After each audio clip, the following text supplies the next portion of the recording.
Miqtë e mi, mirëdita dhe mirë se erdhët në transmetimin tonë të drejt për drejt, si çdo mesditë, jemi live drejt për së drejti në ekranin më të madh informativ në vend, në televizionin News 24 dhe për gjithë teleshikuesit e rregullt të këtij fashe orare kur është në transmetim emisioni Me zemër të hapur nga e hëna në të premte nga ora 12 deri në orën 13:30 minuta, jemi live për gjithë udhëtarët edhe në Radio News 24. Ditën e sotme në këtë studio do të trajtojmë një histori që na bën të reflektojmë të gjithëve. Është një histori që ndodh në Tiranë, vjen nga zona e Ysberishtit, është 29 vjeçe, nën e 8 fëmijëve. Do të flasim me detaje se si 29 vjeçarja ka tentuar edhe vetvrasjen për shkak të varfërisë, por do të dëgjojmë edhe detaje tronditse që për herë të parë fëmijët e zonjës 29 vjeçare, e cila së bashku me bashortin e saj mbledhin kanaçe për t'i siguruar bukën e gojës 8 fëmijëve, ka tentuar vetvrasjen, por fëmijët për herë të parë kanë ngrënë mish vetëm për në Bajram të këtij viti. Ku fëmia më i madh, djali është 13 vjeç, pastaj vinë të gjithë me radhë dhe fëmia më i vogël është vetëm 2 vjeç. Në këtë studio ditën e sotme na është bashkuar një nga personazhet të paktën më të përfolur gjatë këtij viti televiziv. Unë do t'ja u njoh vetëm pas pak, sepse nga personazhi i emisionit Me zemër të hapur, sot ai është bamirësi i kësaj familje. Do të flasim se si ai kërkon ndihmë për këta 8 fëmijë, çfarë ndihme i jep ai nëpërmjet thirrjeve të veta në TikTok, në kanalin e tij, se kush është zotria në fjalë, ne do ta prezantojmë vetëm pas materialit të përgatitur nga kryeredaktorja e emisionit Me zemër të hapur Anila Akmataj. E ndjekim insertin dhe rikthehemi me zonjën, të cilën jemi munduar t'ia mbulojmë imazhin, do ta thrasim në një emër të shkurtuar të saj. Është një emër që jo të gjithë e njohin, por pse kemi bërë këtë gjë? Sepse besoj se nga pjesa e dytë ose e tretë, në bazë edhe të zhvillimit të diskutimit në këtë studio, mund na bashkohen edhe 2 fëmijët dhe absolutisht nuk duam të identifikohen ata. Ndjekim materialin e kryeredaktores dhe rikthehemi në studio.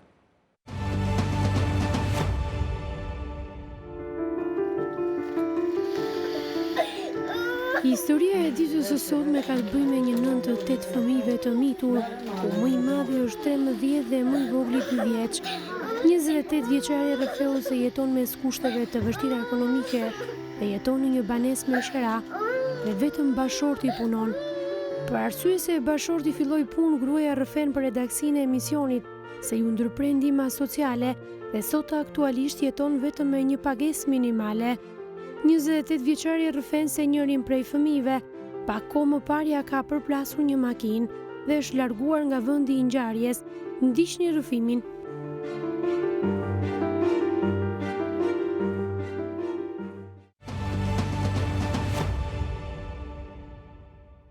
Historia e kësaj familje nuk vjen nga zona të humbura dhe shumë të thella rurale, vjen aty ku ndodhen për ditë para syve tanë në zonën e Ysberishtit, 29 vjeçarja së bashku me 8 fëmijët edhe me bashkëshortin. Unë i uroj menjëherë mirëseardhjen zonjës Lola, përshëndetje, mirëseardhje. Përshëndetje, mirë u gjeta.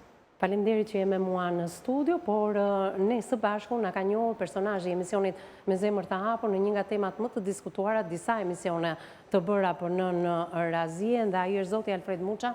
Përshëndetje Alfred, mirë se erdhe.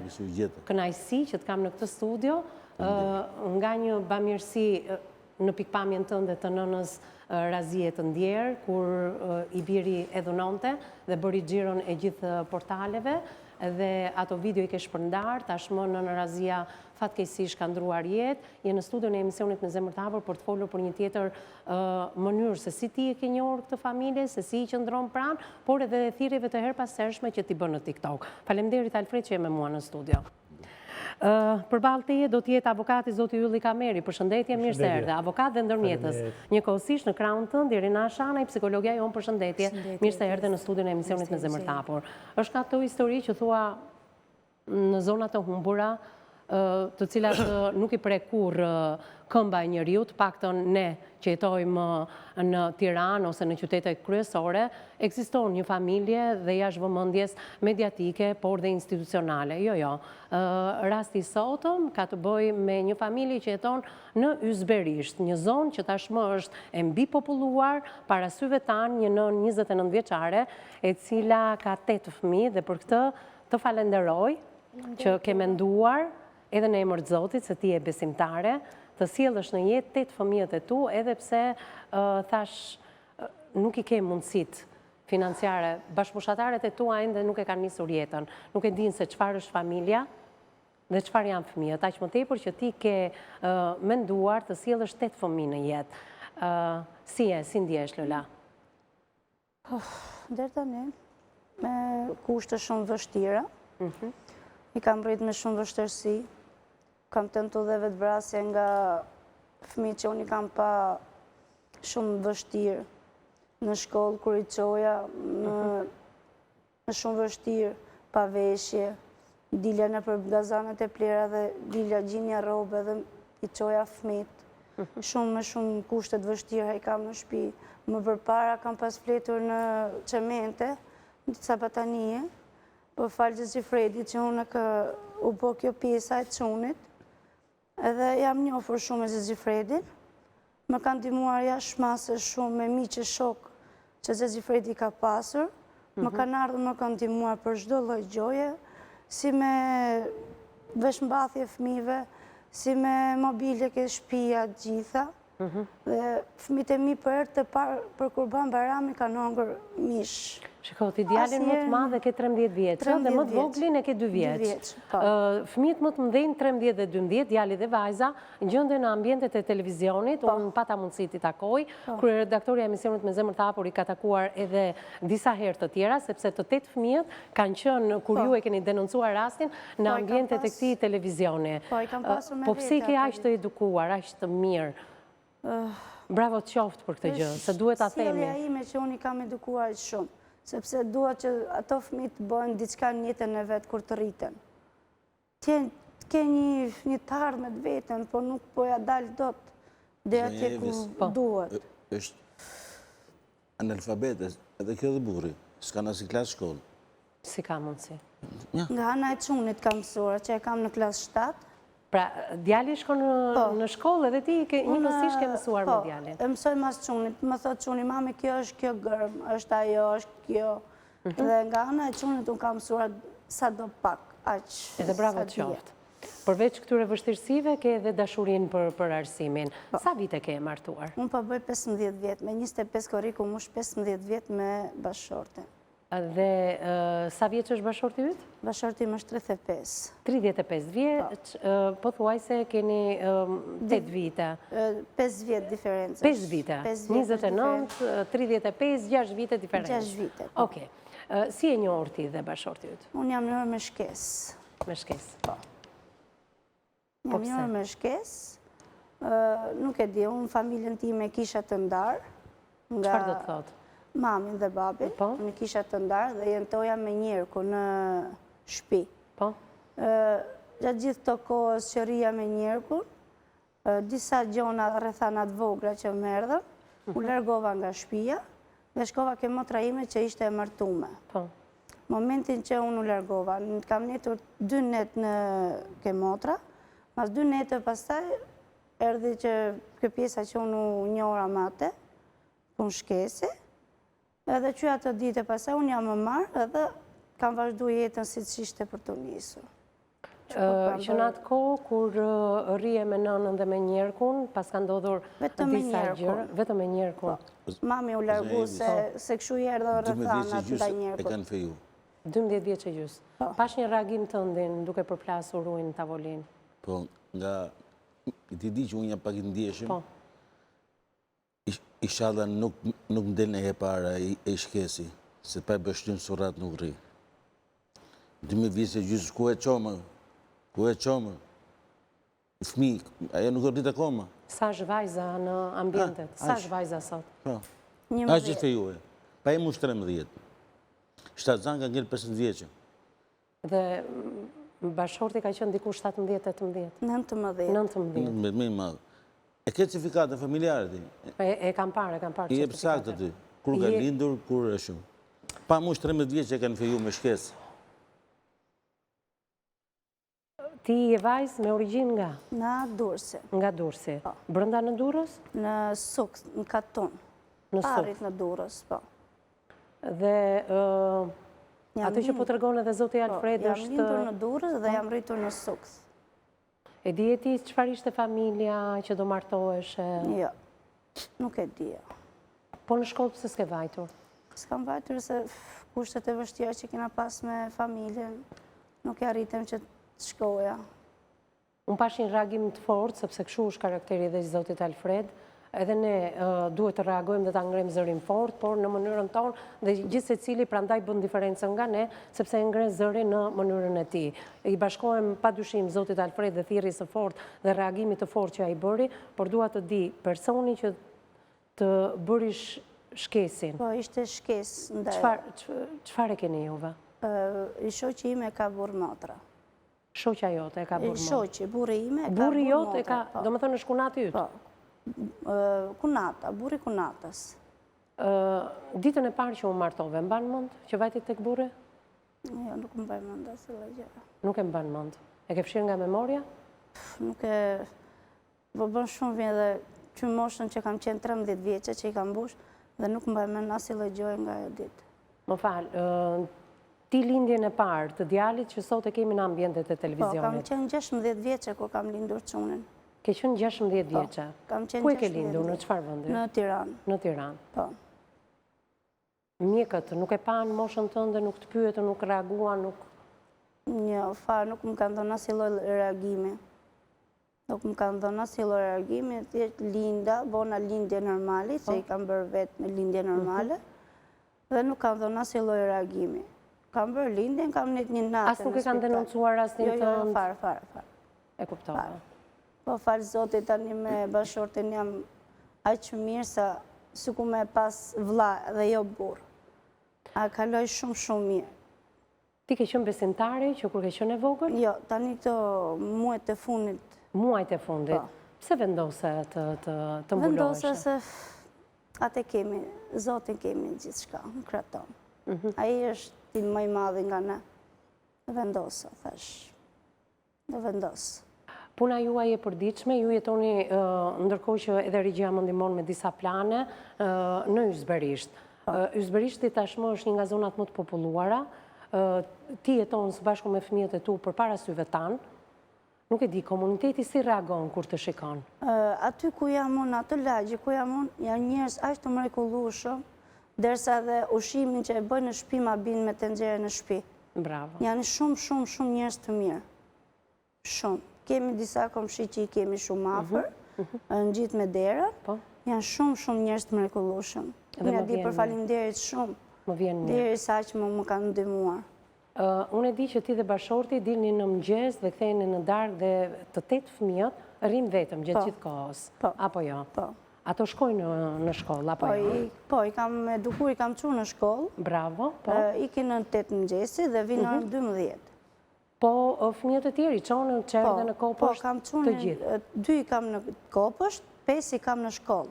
Dhe kur kthehen pastaj, djali dhe vajza që janë në ambientet e televizionit, kujdesen për më të vegjlit? Kujdesen për fëmijët e tjerë, që neve lëvizim, që dalim për kanace, për bidona. Shikon, në temperaturat të larta, por edhe në temperatura shumë të ulta. Po. Nxehtë, 40 gradë, minus 0 gradë, me minus gradë, ju dhe bashorti... Në çdo lloj kohe. Sa mundoheni të nxirrni në ditë, sa të ardhura?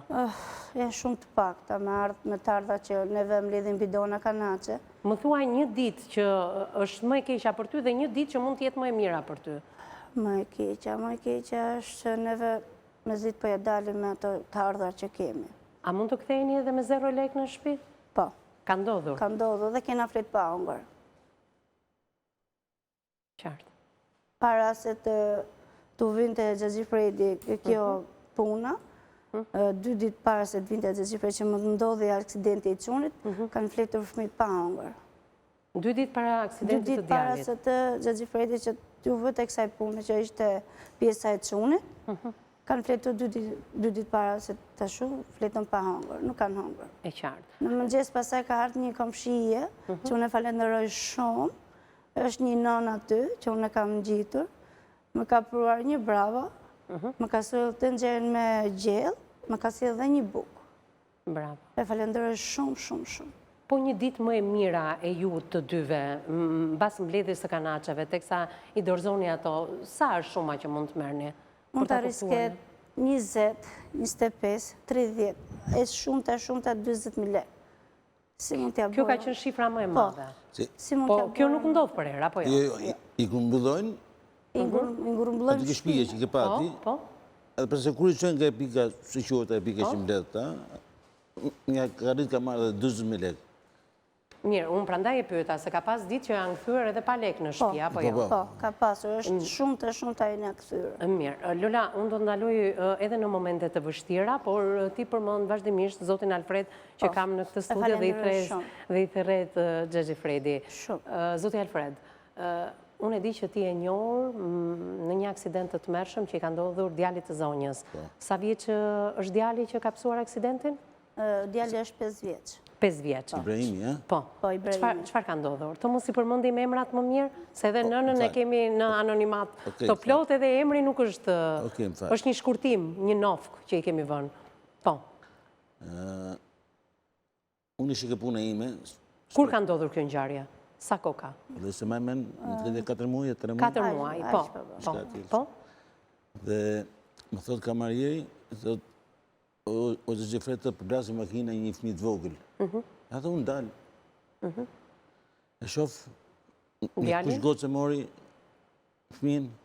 Një nga motra, vajza, po. Se bëjnë shumë për një tjetërin, kjo më çudit fare mu. Se bëjnë shumë për një tjetërin. Vajza për vlajnë, motra për vlajnë, vlajnë për motrën. Edhe, e që marë gra, po nuk pa shenja jetë. Qartë. Më kupton? Edhe unë e gjimua për mrapa. Unë e dija që ta ishim fukare. Po jo, ishë shumë. E gjimua mrapa, se dija derën, më gjithë si kam afrë, më ka rrethi në zberisht.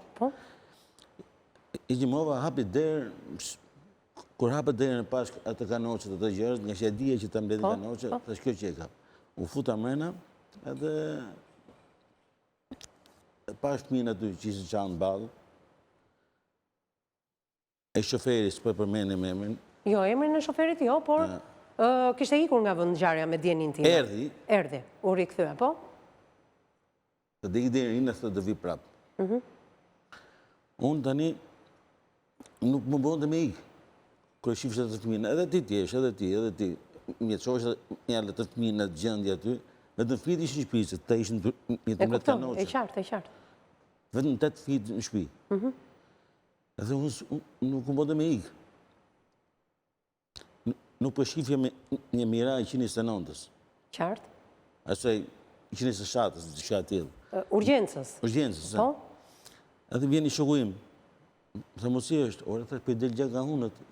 I dori gjaku nga hunët me vënes. Qartë. Edhe gjaku zi. Kuptoj. Unë, a që një uri kam una, unë dëshova ke mëlqia, është dëmtu të brënda, se unë kështë di, për dori gjaku zi, është dëmtu mëlqia. Po? Patë kështë di, unë sem doktor. Dhe më vjen i shoku imi, a mërësë është e fëmija, të shumë, është keq farë, bjeri që nëjë së shatës. Na bjeri ti të me telefonit tim, se flasë una. Ira telefonit tim, mora ambulancën, erën shumë shpet, po më që dyti fakti se për e parë, që unë nuk kam nëjë simpati për policinë të jedi, erën nga 3 dërtimet, Rendi, Rrugoria, ambulanca. Bravo. Unë gji veni. Edhe atë shoferin e gjithë në mandë kamerëve. E arrestuan, kjo dhe burë vetë e falen, se një përit vërtetës fajtoj ishe fëmija. Se i zoni rrugën, e të se kalemon 5 vjeqë. Po. Një preti që kalemon 5 vjeqë, ka rikë vizitës e bardha. E qartë. Edhe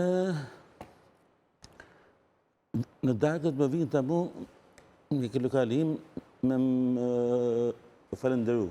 Po.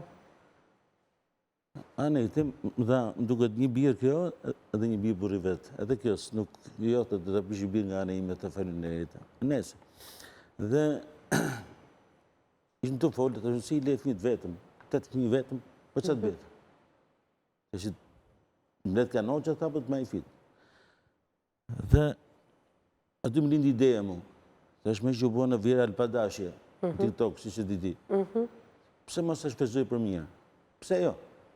Unë viral, jam bo pa dashje, nuk e imaginoj që të boja aq viral. I të më kësaj, të është po merë prasysh, një të bëhet publike. Ore po të vetëm kem bukë për fëmijët të. Se bukë dhe ujë kërkom kjo ore. Si që anë e shpisë, se kjo është për qëra. Që anë e shpisë dhe dhe dalë, ta shumë më ka noqë, anë e tej. Edhe, një ti toku dhe atë efektin që ke pati. Po? Zatë fale, shqyqyrë, shokët e minë, një jetë pap, gati pap për e ashtim gjithë jam përgjigjë. Edhe të shqiptarë të hujë. Edhe personazhe publik? Vetëm Shpat Kasapi, ja ka bo 3 orë rrugë, edhe ka arke shpija sa e nonës. Unë Shpatin e kam shok të vjetër, edhe më mojnë telefon, kështë e pa TikTok edhe më mojnë telefon. Ore, vërtet të mu në Zberish, jeton e të gushte, dhe po më plaktash. Po, kjo është tragedia pra, që kjo familje jeton për para syve tanë. Dhe unë i bëj thirrje zonës Ysberishtet. Kush e një zonjën? Shpat Kasapi se besonte, edhe vetë. Unë bëjë dhe shaka këshu, shumë me Shpatin. Edhe vetë. E ne të më gëgja gërërit, e ore ca 2 orë duke lëzë me kalamajt. U knaq Shpati, se Shpati është, i adhronë kalamajt, fëmit. Që më Shpatin e vlerësoj më shumë si djallë.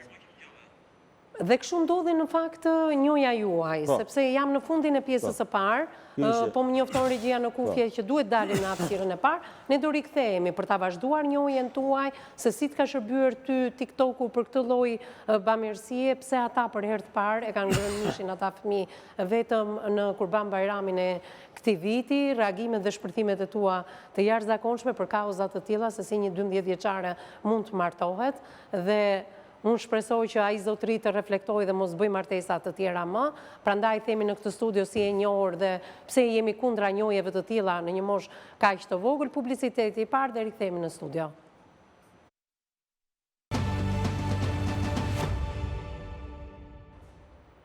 Mbas hapësirës së parë publicitare jemi drejt për së drejtë në studion e emisionit Me Zemër të Hapur.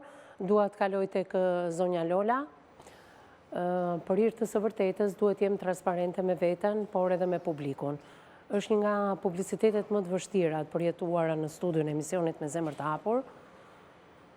Për shkaq që ne i diskutuam, por besoj se do të kemi mundësi sa të rimarri veten edhe zoti Alfred nga një sekret që tani nuk do jetë më i tillë. Përderisa unë dame, ne duhet ta themi në transmetim.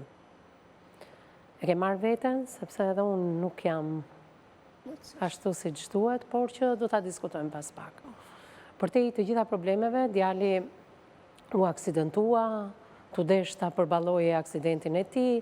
A mund të pyesim si është gjendja e djalit në këto momente? Në këto momente është shumë mirë, është deri në atë kohë dhe deri sot që është shumë mirë.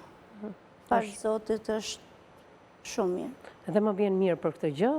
Rikuperimi është i mirë, është çdo gjë në rregull. Si e përballove këtë moment vështirësie, duke ditur që ju nuk u ngopni barkun me bukë, jo më të përballoni një aksident të tillë? Unë ndjeva shumë keq. Jam ndjer shumë keq. Si e përballuat? Keq fare, nuk s'kisha fizik fare. Shumë vështirësi. Dhe në këtë vështirësi arriti të fali edhe shoferin, drejtuesin automjetit? E fala se mbi gjitha jemi njerëz.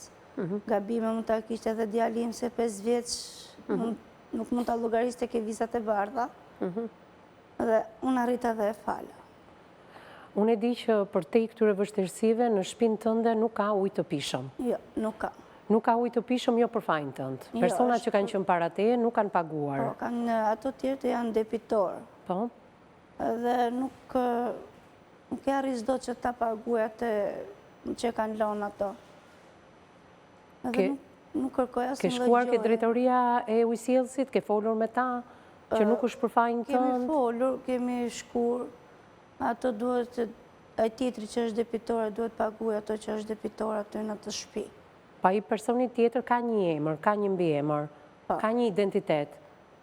Dhe nuk është e drejta jote për ta gjetur këtë person. Ai person mund gjendet shumë të thjeshtë dhe të paguaj të gjitha debit që ka ndaj drejtorisë ujësjellësit, apo jo? Po. Po si ja bën? Se unë e di që me pagesat je shumë e rregullt. Me ujpusi. Me ujpusi. Marr një nap. Po? Nga shamijet e mia. Po? Nga këto që mbulohesh? Po. Po? Ja vendos ke ajo e pompës. Po? Ja kullojmë atë që unë ja jap fëmijëve. Shumë e vështirësi. E kuptoj. Megjithatë, unë di që për juve, për familjen tuaj dhe për fëmijët është një ëngjëll mbrojtës, cilin e kemi në studio. Her pas here ai vjen, i sjell për të ngrënë fëmijëve. Në mëngjes, në drekë dhe në darkë, Zifredi ka për çdo lloj gjoje fëmijët. Çfarë duan ata? Lëngje për të pirë? Sa vjen që Zifredi që e shohë, erdhi që Zifredi na ke për bukë me qofte. Po, thot, i kam për. Edhe i shohin këtë dur dhe ja jep fëmijëve. Komplet. Edhe ato kur i zej gjumë në barkë plot. Kur vjen që Zifredi. Okej.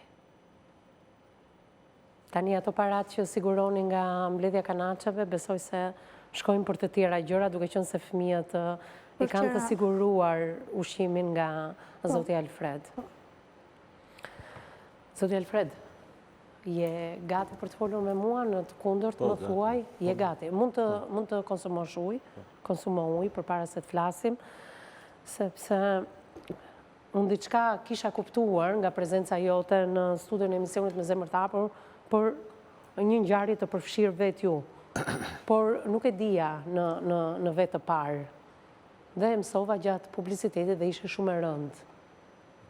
Edhe për mua. Mund të më thuash diçka çfarë po ndodh me ty, pse je betuar ti vetes në këto momente të vështira shëndetësore që po kalon? Jemi këtu për të folur për atë mitë, si për të folur për shëndetin tim. Pa i shëndet të ka bërë që ti japër ca premtime vetes, apo jo? Edhe që ka shumë premtime fortë, se kështë përvur në herë, shumë i fortë. Kur i premton vetës atë. Pra ti po kalon një periudhë shumë të vështirë shëndetësore dhe i ke premtuar vetes që... Po, nuk do jap shpirt. E kuptova. Po, atë thëmë i gjithë jetën të më... Po? Që është, edhe kjo është shumë edhimshme. Ditën e premte, një që të kumë Anilën Afatin. Po, kryeredaktorën, po, kolegen. Ishmë ke bashkia Tiranës. Po. Ke bashkia private, se ta e kanë këthy bashkin, mi e kanë bo private. Më doli një surat patate, që e kam shtyrën ati, e kam këtu. Emi Samsova do, po, nuk e kam të vështirë me e gjithë. Në bëni persona kësënoj. Po pëse qëfar bët juve? Ti, bashkë me këtë nëmë dhe me 8 fëmijët shkuan bashkinë e Tiranës. Me kërkum rilidhen e ujtit, se ata të ujtësjelësit thonë shko më Sauk. Ata të Sauk thonë një po, është detori ke bashkia, është në sistem. Një burgazira. Ata të bashkisht në thanë që shkon një komune që ju mbulon. Ore, i ta që të i surat patates, ore, ta fi dunuj, ju e së rëllasni. Edhe më kësënoj. Qëfar ta? Largoni se do t'ju lërmër policin. Edhe më një thash, ore, silë të rene janë, thash. Si dhe edhe një rene, vetëm jepi ujë këtu në fmive. A i dha një bidon ujë? Ja. Shkova unë duke ble ujë, nga unë që u lërgova nga bashkia, shkova duke ble ujë, unë më morin telefon ta, o që zifret hate se më përzun ta, e kam prek edhe me dorë. Po, faji imi ishte që nuk mora atë kameramandim me vete. Ky ishte faji im që s'm falet. Që të filmoj atë pjesën të vesh dorë ke ajo, që nuk janë njerëz të përshqen pa shpirt. Dorë për çfarë? Lola për çfarë? Për krahun, Qo, më larguar. ik. Ti ule së bashku me fëmijët në shkallët e Bashkisë Tiranës. Edhe ato më thanë, do të qohesh tani se do të lajmëron policinë. Dhe më kapi ke krahu dhe më nxorri. Dhe imi ullë kur ke karrike që janë ke lulishtja, dhe fëmi do shinuj. Po. Janë ato zorat që janë të vaditjes, fëmi do shinuj. Marë atë markushin asaj dhe kanë pi ujtë. Se s'arrito me shumë e ble ujë se më morën telefon kjo. Që diqin ujti. Që u vadicin ato dhe kanë pi ujtë atë fëmit. Si ishte shumë vapë. A kuptoj. Këta përsi qenë më katile se babalarët e tyne. Pak të në nërhoqë dhe to është në emrët popullit një ide në më vdekje. Këta dërëm në vdekje se bukin e hoqën, asë sense në atë përkarën sociale, së është ndim ekonomike. Po pse ta hoqën? Ma hoqën se bashkëshorti mu put me siguracion. I gjitha unë i punë. I gjithë ti një punë, bravo. Ato më thanë që duhet një vërtetim pagë. A i pronari tha që ti duhet ta marrësh ke i nëllbenja. Po i shoqime më përpara ka hap i nëllbenja dhe nuk e mbate me në kodi dhe nuk ja gjeshim do të. Edhe ato u vendosën që duhet se zbën të bish vërtetimin. Nuk mund ato të atë qoj, mundër për shdo gjë. E kuptova. Mirë, në këtë situatë, që është shumë e kuptueshme, unë do doja ndërhyrjen e avokatit dhe ndërmjetësit zotit Ylli Kameri, sepse kemi shumë detajet të tjera për të ndarë dhe për dëgjuar edhe versionin e psikologës tonë, sepse është një jetë vërtet shumë e re si jeta jote, Lola, ku thash edhe njerë bashkëmoshatarët e tua nuk kanë nisur jetën ende, nuk e din se që është familja dhe aq më tepër, të sjellësh në jetë 8 fëmijë. Dhe ti e një nën që duhet të duar trokitesh, duhet të falenderohesh dhe jo më të kapesh me dorë dhe të përziesh nga shkallët e çfarë do lloj institucioni që ti mund shkosh për trokitur. Fëmijët kanë kërkuar ditën e premte vetëm ujë. Po. Dhe asgjë më tepër. Mirë dashur, avokat. Është një nga rastet që bashkë në kaq vite bashkëpunimi u bën 2 dekada, nuk kemi dëgjuar më parë, dhe aq më tepër që ndodh përpara syve tanë. Një rast i ndërlikuar, nuk e kemi dëgjuar në këtë studio, në këtë ngarkesë të madhe emocionale, psikologjike dhe juridike. Është një kompleks ngjarjesh, cilat nuk janë menaxhu, domethënë as nga zonja, as nga bashkëshorti i saj, ndoshta për shkak të shkollimit, për shkak të zakoneve, për shkak të traditave. Por jeta kështu është. Dhe tashmë kemi një familje me 8 persona, e cila është kriju, domethënë, fal shkeljes ligjeve, sepse në moshën 13 vjeçë martesa është ndaluar me ligj, bashkëtesa faktike është ndaluar me ligj. Sjellja në jetë një fëmie në moshën 16 vjeçë po ashtu. Pra kemi përgjegjësi civile të shtetit nëpërmjet heshtjes së institucioneve. Dhe për këtë fakt ndofta duhet vendoset ndjeni edhe avokati i popullit. Fillimisht për sa i takon familjes, emergjente është e drejta për ndihmën ekonomike, pra për rilidhjen e ndihmës ekonomike në bazë ligjit për ndihmën ekonomike në Republikën e Shqipërisë, familjes me 8 fëmijë takon domethënë që të marrë ndihmën e caktuar. Dhe këtë duhet ta bëjnë me një kërkesë drejtuar njësisë administrative, pra në çdo moment duhet i drejtohesh domethënë institucioneve. Më pas du të kërkoj domethënë edhe rritje pensionesh apo indeksim domethënë të ardhurave në përputhje me nevojat ekonomike të cilat kanë fëmijët e mitur, duke pas parasysh gjithmonë interesin më të lartë tyre.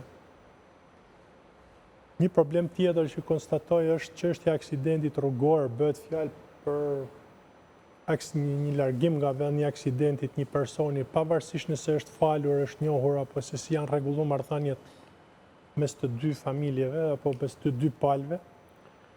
Duhet kemi parasysh që ligji shqiptar nuk parashikon largimin nga aksidenti as me marrëveshje, sepse zonja ka humbë disa benefite të cilat duhet i trajtojë një zyrë avokatore, përfitime domethënë ekonomike për të rikuperuar sa të jetë e mundur gjendjen fizike dhe shëndetësore, domethënë të fëmijës smitur.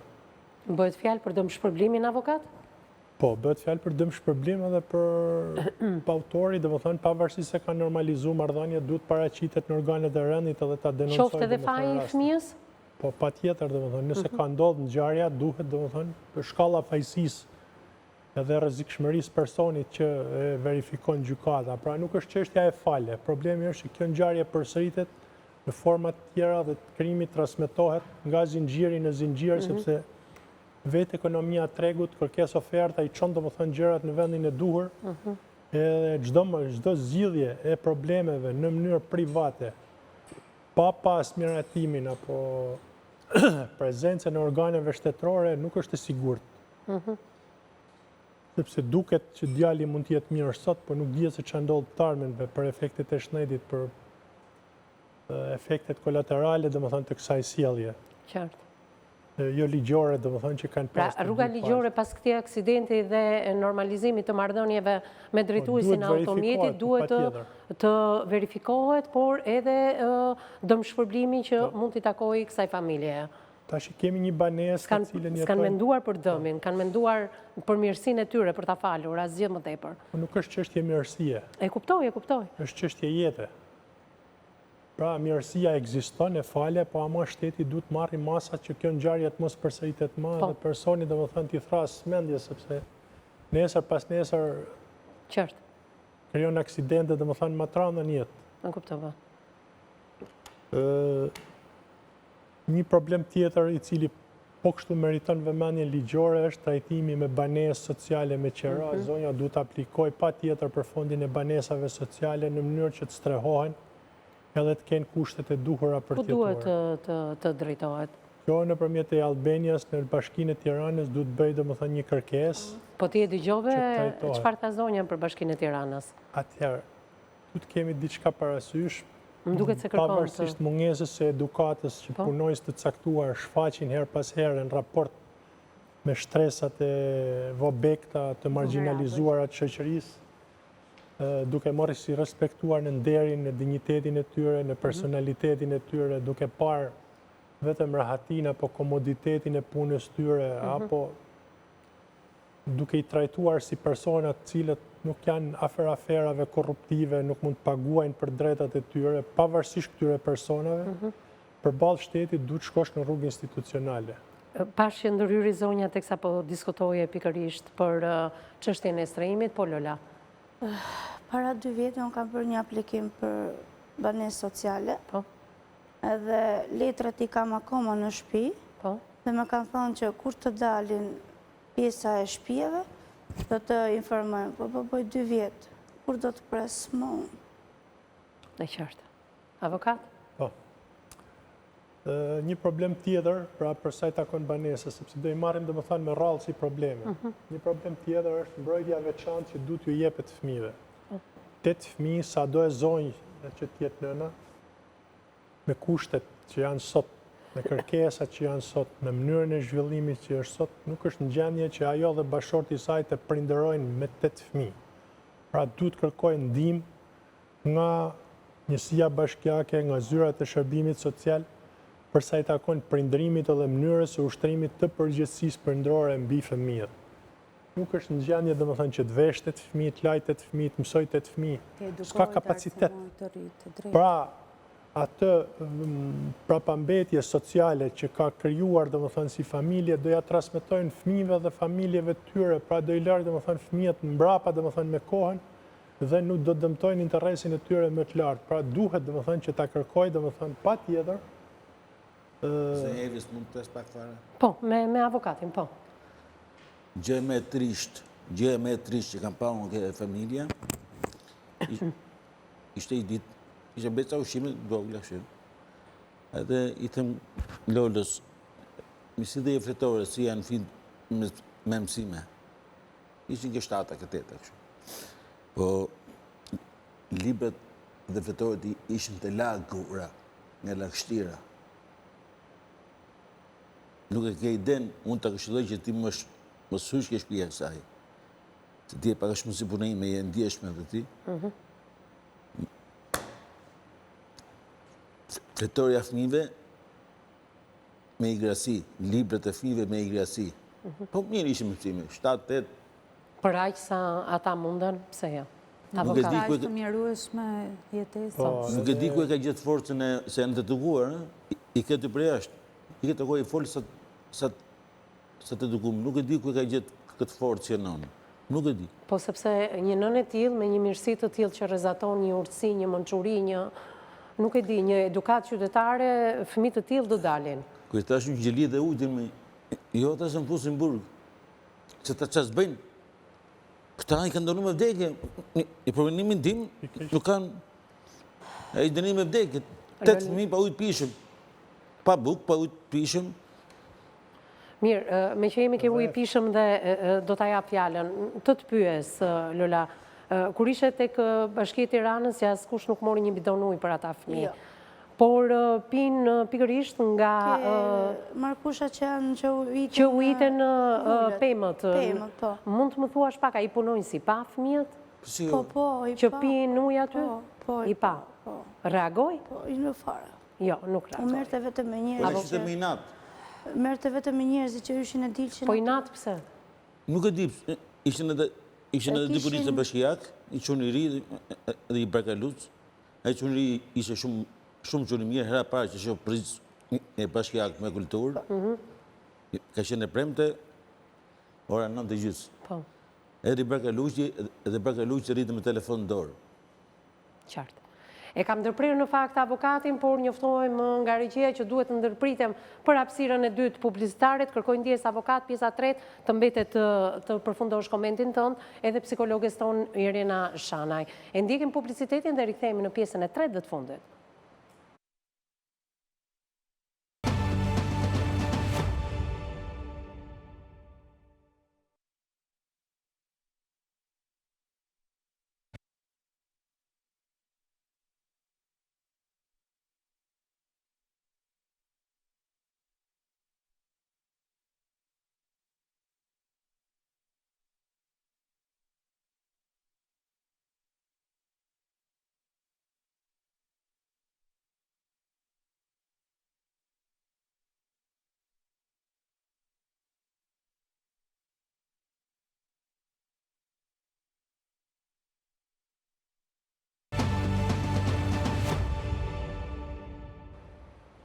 Në bas hapësirës së dytë publicitare, jemi në pjesën e 3 dhe të fundit dhe i kërkojmë edhe një ndjes avokatit pasi e ndërprem disa herë në komentin e tij.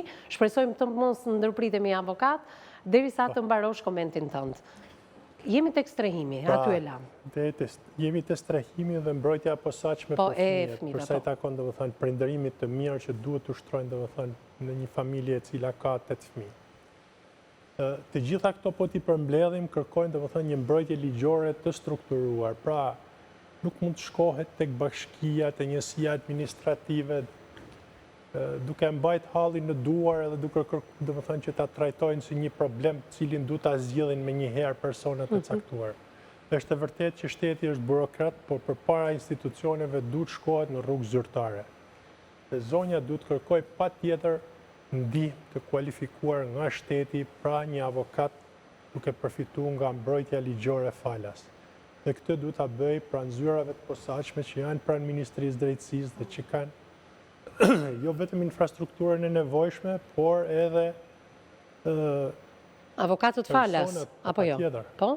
Pra i duhet një avokat si familje personal, domethënë përsa i takon gjithë problemeve, të gjitha halleve dhe të gjitha çështjeve të cilët ata do t'i trajtojnë ligjërisht. Pra, Alfredi së bashku me Lolën, sa po të dalin, ndalesa e parë tek avokati i popullit dhe më pas tek Ministri i Gjëja Drejtësisë. parë do të jetë të përgatisi një shkresë për avokatin e popullit, për policinë, për prokurorinë, për bashkinë, për njësinë bashkiake ku punojnë, ku jetojnë, dhe me njëherë këtë shkresë ta redaktojnë nëpërmjet një avokati tek zyrat ligjore falas që janë Kuptova. pranë Ministrisë Drejtësisë.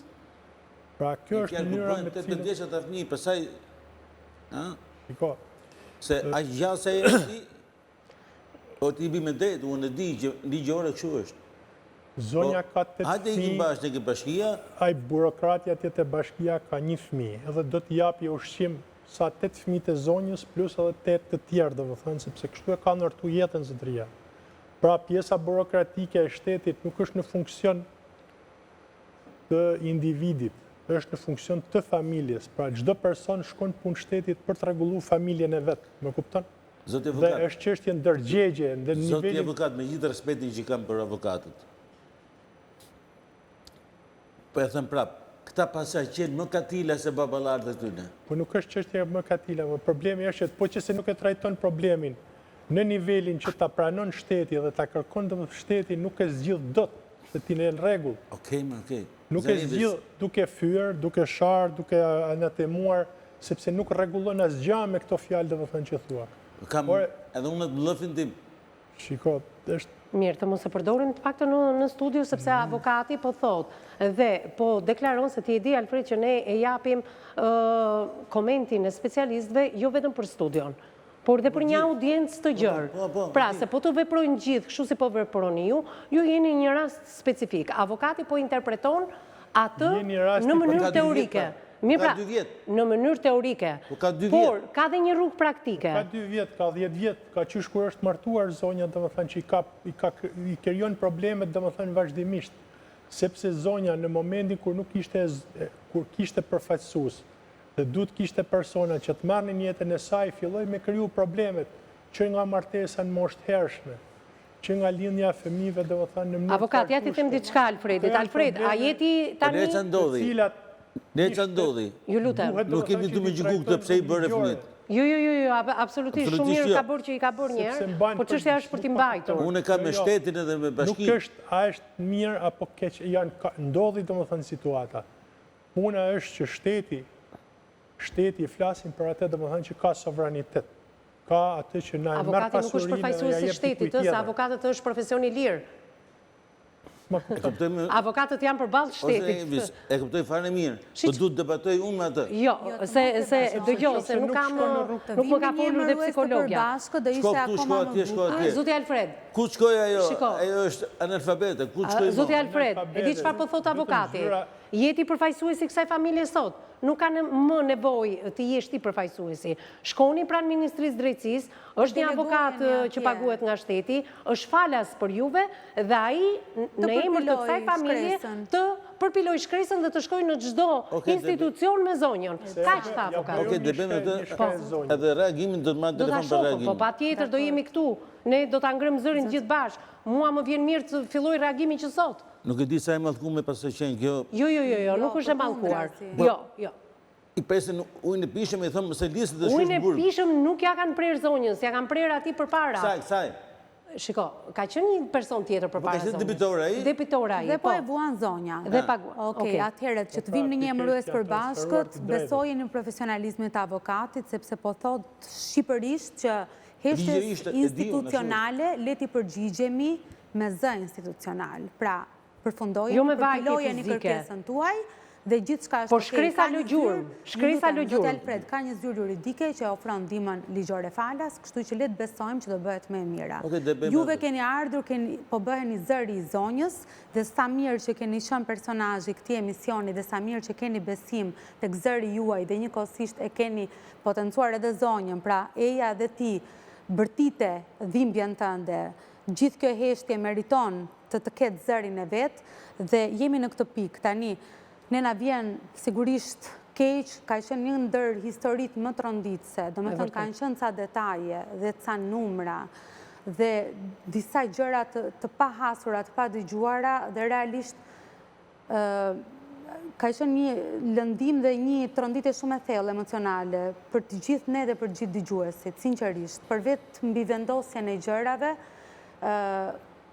realisht është shumë mirë të shikojmë me këtë lloj qetësie, është shumë mirë që transmeton këtë lloj butësie shpirti dhe këtë lloj durimi të jashtëzakonshëm, ndërkohë që dëgjova atë detajin e tentativës për vetvrasje e vis, sinqerisht është shumë drithëruese si gjë, mirëpo më kujtua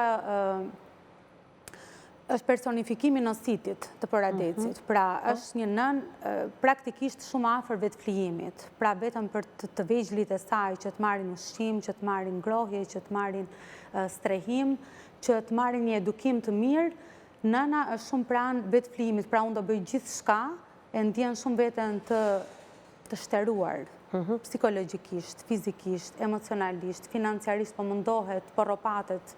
Pra jep edhe njeriu ka edhe e shteruar ose ndihet bosh. Ndjehet në burnout. Ajo që unë dua të bëj një apel ndaj institucioneve është të mos e dënojmë zonjën që po merr një barë kaq të madhe prindërore, amësore, familjare, të mos e dënojmë me heshtje. Ti përgjigjemi zërit saj, ti përgjigjemi apelit saj, sepse është një nënë që po shkon për te misionit të mëmësisë. Po heshtja vret? Po shkon për te misionit të mëmësisë, sepse është e vendosur në kushte absolutisht të mjerueshme dhe një varfëri të skajshme dhe e gjendur përpara një heshtje të tillë, përpara një mungese përkrahjeje institucionale, në këtë lloj stresi të vazhdueshëm ekonomik, me këtë lloj mbingarkesash, është shumë për këtë njeri dhe ajo që unë druaj shumë se zonja riskon dhe është duke jetuar, është sindroma e burnoutit. Tani më duhet ta shpjegoj për audiencën që do të thot shterim, që do të thot raskapitje, që do të thot djegje. Pra e vën në kufit që zonja nuk gjen më fuqi në vetvete, nuk ka më energji, ndjehet e shteruar emocionalisht, fizikisht, mendërisht për të shërbyer këtyre fëmijëve dhe është e vënë vetëm në misioni i saj vetëm është të jetë në shërbim të fëmijëve dhe në shërbim të jetës, të mbrojtjes së familjes së saj. Kështu që le ta ndihmojmë. Unë do doja të ndaloja pak se ja ndërprem fjalën edhe avokatit, ta çoj mendimin e tij deri në fund. Absolutisht ai përkrau mendimin edhe të psikologës duke thënë që është një nga historitë më të rënditse të kësaj studioje, dhe ky emision ti e di nga Jona në të premte është prej 25 vitesh, hym në vitin e 26, kështu që më duhet të flas pak me Lolën. Lola, kur ka qenë ai momenti që ti ke thënë unë tashmë nuk duroj dot më dhe do bëj edhe të vetë flijohem për fëmijët e mi. Si ka qenë ky momenti? Mund të ma thuash pak? Momenti që unë kam kërku fëmijët me hongër, që unë nuk e kam pas. Si ku me thonë dhe 50 lekë që nuk e kisha në shtëpi. Jam detyruar, kam dalë me fëmijë në vogël me lyp. Atë 2 vjeçin? Po. Kam dalë, kam bërë 10.000 lekë, që unë i kam siguru fëmijë me hongër, atë ditë. Dhe kjo ka qenë vështirësia ime më e madhe. Çfarë mendove atë ditë? Çfarë të erdhi ndërmend? Pse duhet të vetë flijohesh e ti? Shumë gjona në mendje. Ka parë vetëm të dorëzuar. Sa kohë para ka ndodhur si ngjarje? Po ngati një. Thash ke një vit. Një vit më parë. Një vit më parë. Para vitit të 3 ka qenë. Para vitit të 3, më pak se sa një vit. Para vitit të 3 ka qenë, sepse zoti Alfredi di mirë se ja keni treguar edhe juve. E viste lutëm nëse mundem. Dhe si shpëtove nga ky moment? Ja, një minutë. Për ty edhe për gjithë të tjerët që gjenden të vendosur në këtë gjendje, në këtë risk. Vetvrasja asnjëherë nuk është një zgjidhje. Asnjëherë nuk duhet të ekzistojë si opsion. Kam menduar sepse kam pa e ke parë veten shumë vështira, fëmijë pa hongër. E kuptoj në një gjendje të pashpresë, në një gjendje që ti ke perceptuar që nuk mund të merrje dot në ndihmë. E ke parë veten plotësisht të pambështetur dhe të dorëzuar përpara një sistemi të tërë që hesht. Përpara një sistemi të tërë që ju lë në pritje në një lëngat të vazhdueshme. Mirë po, ti për veten tënde se je shumë e re, siç e tha edhe Evisi, ke bërë shumë në këtë jetë, ke krijuar një familje dhe po edukon dhe po rrit 8 fëmijë të mrekullueshëm me shumë përpjekje dhe gjithë kjo përpjekje kaq titanike e vazhdueshme meriton të shpërblehet. Gjithë ky mundi yt meriton të shpërblehet dhe ti kurse si dhe askush nga ne nuk mundet të konsideroj dorëzimin, nuk mundet të konsideroj heqjen dorë nga jeta. Jeta është një e drejtë themelore, është një e drejtë hynore që ne kemi.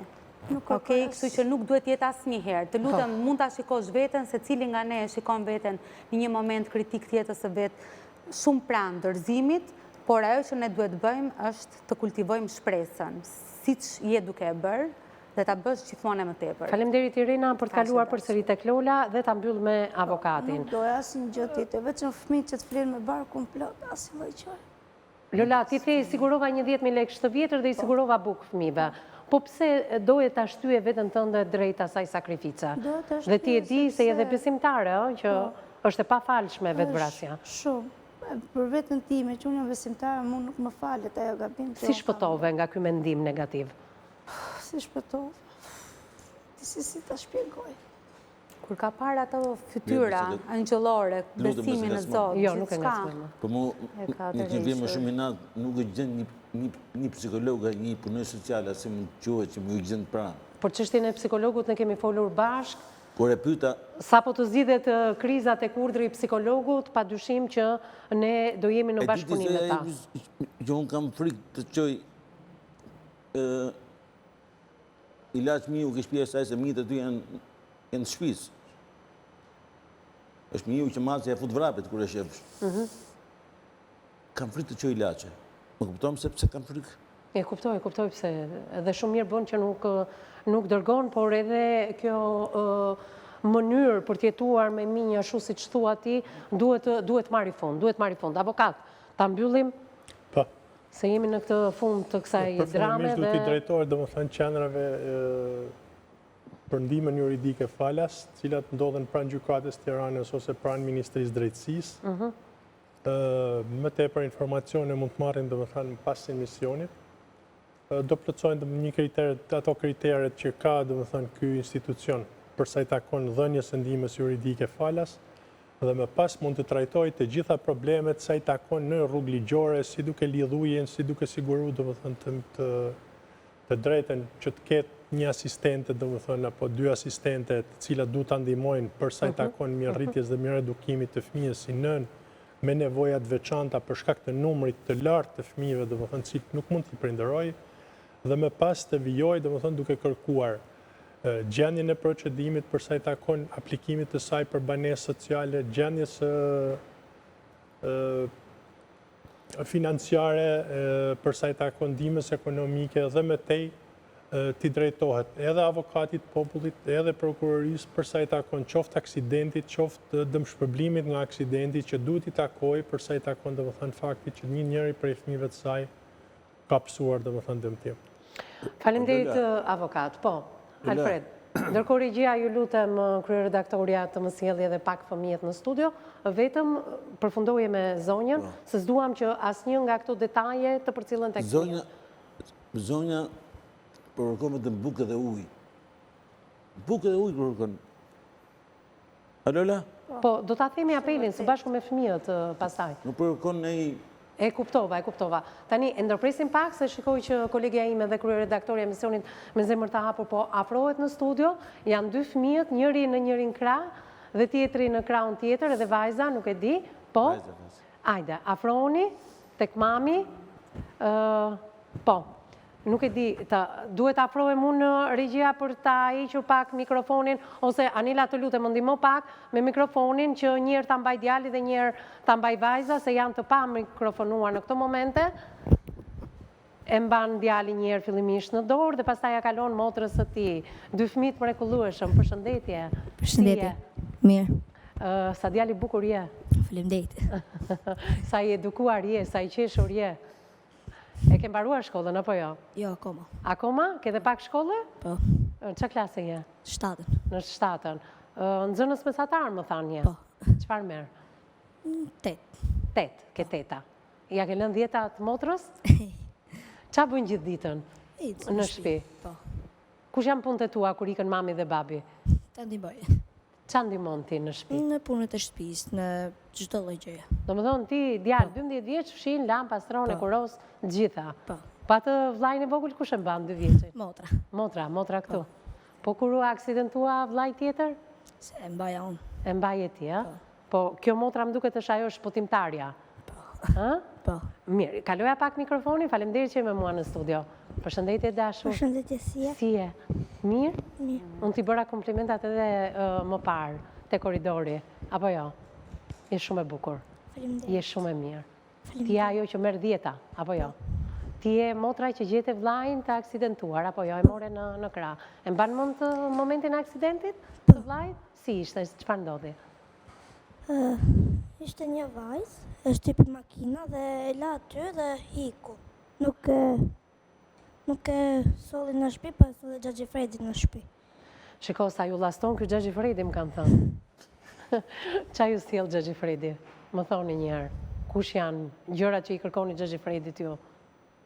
Ushqime? Vjesit edhe motrat i kërkojnë vetëm buk me qoftë Gjëgji Fredi. Buk me qofte? Unë e di që kërkojnë edhe suflaqe. Po. Kush ja ha më shumë nga ju? Gjithë hani? Po tjetër qa ju s'tjellë? Molto. Pse i doni kaj shumë Gjëgji Fredin? Sepse na kanë ndihmuar shumë. Ju kanë ndihmuar shumë? A keni ju sot një thirrje, duke qenë se keni dhe mamin aty nga studio emisionit Me Zemër të Hapur, kush janë dëshirat tuaja? Fillimisht me ty, pastaj me vllajin. Kush është një dëshirë e jotja e dashur? Nuk di? Nuk e asnjë dëshirë? Po, me që jeme 10, çfarë do ti të bëhesh? Si e ke menduar ti në të ardhmen?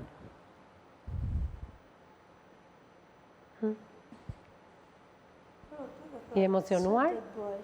Je emocionuar?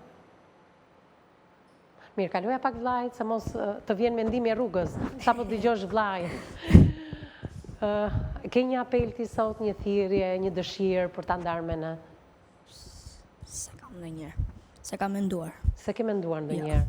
Po kur të rritesh, çfarë do të bëhesh? Futbollist. Futbollist. Po, luan futbol. Luan futboll. Je i mirë? Po. Kështu thon për ty? Është i mirë dhe kam shpresë të fusë para tritë këta. Po ta plotson dëshirën Gjëgji Fredi.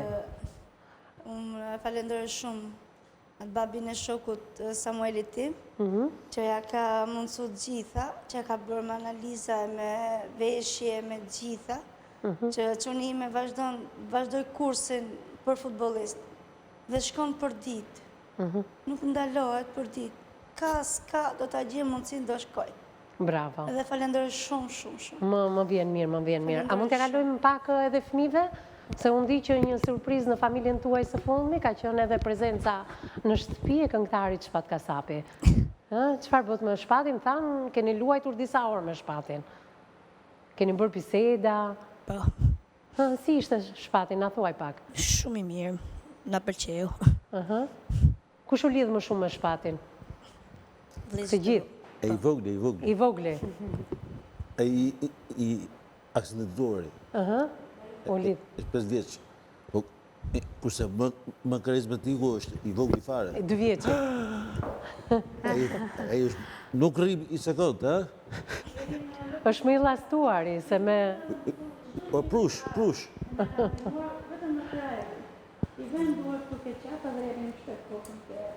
Mirë, unë ju falenderoj që ju pata në këtë studio. Ne bashkë, Lola, shpresoj të shihemi për mirë. Unë shpresoj që të ketë një reagim pas transmetimit të këtij emisioni. E shpresoj shumë këtë gjë. Nuk e heqim shpresat nga Zoti. Por unë jam transparente gjithmonë me të ftuarit, me personazhet, me specialistët, por mbi të gjitha me audiencën. Falë kësaj audience, kemi kaq vite në transmetim dhe gjithmonë na kanë besuar me historitë e tyre. Ne nuk kemi shkopin magjik, por kemi mundësinë të trokasim në çdo institucion duke i telefonuar, duke ardhur me kamerat tona dhe shpresoj që ky emision të ketë pasur reagimin e duhur. Gjithsesi edhe në qoftë se nuk ka pasur, ne të jap fjalën sa herë ti të kesh mundësi të vish në këtë studio dhe të thuash, kam bërë këtë shkresë, ja kam përcjell këtë institucioni dhe askush nuk ka bërë asgjë. Dakor, ta premtoj këtë gjë. Shumë faleminderit, ju falenderoj shumë. Alfred, faleminderit që ishe me mua në studio. Shpresoj që ti je shprang kësaj familje, sapo të kesh ti mundësi. Edhe me dashti që ti më larg, unë kam thonë me shoqët e mi që ne të gjejmë një shtëpi me qira. Aty afër, një punës Brishi. Po jo atë shtëpi. E kuptoj. Se unë jam lindur të di, jam le rritës Brish, aty ka qenë kënet. Me di. E kupton që ujtë i pinta? E di. Edhe ka thonë me shoqët e mi që të paguajmë njëri tjetri, po një qira modeste. Se ka dhe njerëz bamirës në atë zonë që mundet të ketë një qira modeste. Ai e zotë shtëpisë ja uli qiran, bravo qoftë, pak ai sa ja uli, që pa vitet e mia. Edhe ishte thonë se ai që do ta uli qiran. Ja uli qiran bere qafës, faleminderit, është për të thonë. Po kam një çik rezerva, ti e di fare mi që kam rezerva për atë Elvis Naçin.